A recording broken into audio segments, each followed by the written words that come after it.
Neighbor was stealing water from my supply, so I ruined him. I live in Asia and just purchased a new house. Now, the previous owners were family friends who needed cash urgently and haven't been living in my country for nearly 3 years. So I got it for a great price in the middle of the capital city. The sale was finalized at the start of this month, and I moved in right after. The house was definitely a fixer-upper, as the previous owners had left mid-renovation, and the main door was locked with just a padlock, not even a door lock. The house had no gate, meaning anyone could just walk right on in. The first day I moved in, someone's bike was parked in the garage. I just parked it on the road on the same day I had a gate installed. An angry man was knocking on my gate later, and I didn't bother answering. But through my window, I could see him giving up and taking the bike after 15 minutes. So already I wasn't digging the neighborhood. But I didn't have any incidents after that, aside from people not knowing that this was no longer an abandoned house. So my gate was blocked more often than never, but a no parking sign on my gate fixed that issue. Last week, I was having a shower in my bathroom, and I noticed my water pressure was lower than usual. I also heard my next-door neighbor's water pump going. Now, this neighbor, an old guy, lived in a 3-storied house, the first being the lowest and the one he lived in. The other 2 floors were rented out to tenants. This guy wasn't happy about the house being sold and voiced many concerns to my friends, the previous owners. He was super angry about it, and my friends did warn me, but I'm a 6'F guy with 3 dogs.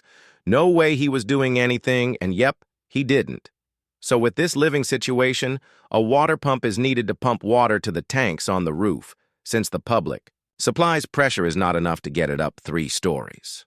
Now I heard the water pump going and immediately was suspicious. Sure, coincidences exist, but it wouldn't hurt to check it out.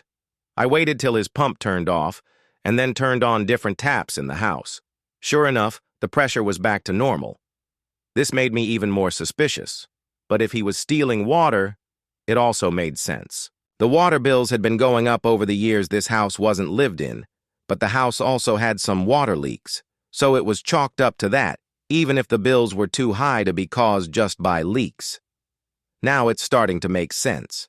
Some point in the last 3 years, this old miser thought he'd save the cost of paying for water and waltzed into the property and is siphoning water from my lines. I couldn't find where exactly he was siphoning water from, but after checking my pressure multiple times, I was pretty sure. So I sat on it for a few days, thinking if I should confront him, go the legal path, or just let it be. Now, water in my country is very cheap. My total bill, even with washing 3 animals, a car every week, and watering my garden only cost like $5 per month, even with the neighbor also stealing some of it. But it wasn't about how much I was paying or who was paying for it. It's about entitled old people who think that they're deserving of using other people's resources without paying for it and then getting away with it. It didn't sit right with me, and I really wanted to teach him a lesson. What I did was really simple.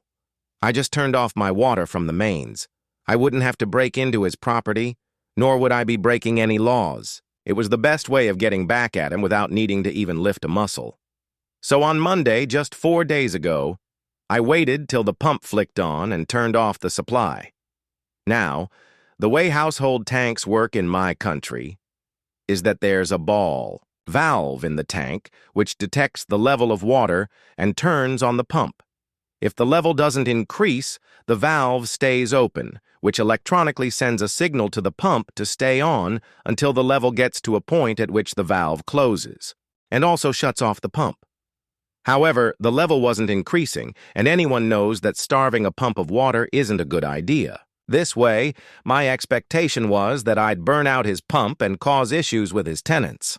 What I didn't account for is that his pump running constantly would mess up the fuses by constantly drawing power overnight and absolutely destroy his wiring. If he decided to upgrade his household wiring to a more modern standard, this would have been prevented.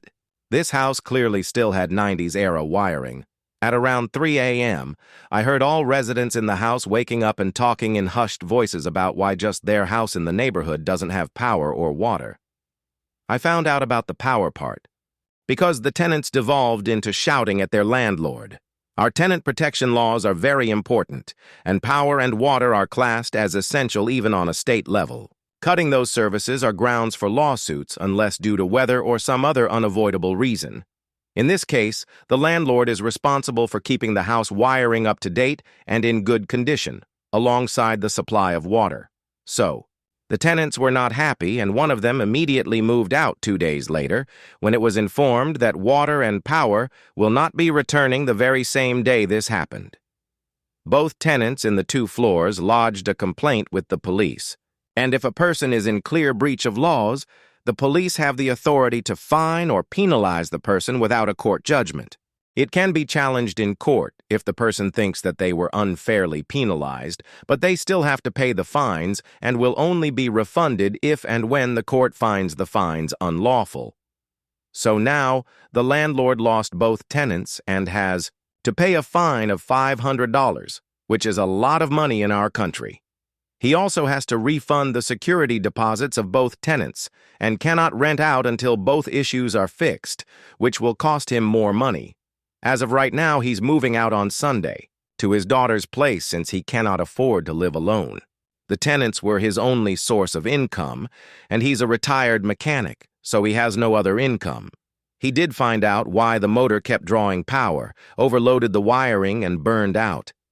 He came by to my gate and asked me if I turned off my water, and I said, "Oh yeah, my tank had a new leak on a pipe, and I turned it off till the next day until the plumber came by to fix the issue." Y'all, the look on his face. He kept a straight one, but I just knew he was holding back. He just said, "Oh, okay," and went back inside. Not sure if he knows I know, but I don't care because he can't do anything. I'm getting a plumber down next week to correct my plumbing and remove any pipes that leave my property. So I got rid of my water issue and a neighbor who could potentially be a pain in the ass by simply flicking a tap off. 2 birds, 1 stone, I'd say. TLDR. Bought an abandoned house. Neighbor was siphoning water from my supply. Turned off my water. Supply, when the motor was running, motor burned out the wiring in the house and cut off water and power to him and his tenants. Tenants lodged police complaints, and the landlord got fined, is now destitute, and forced to move in with his daughter.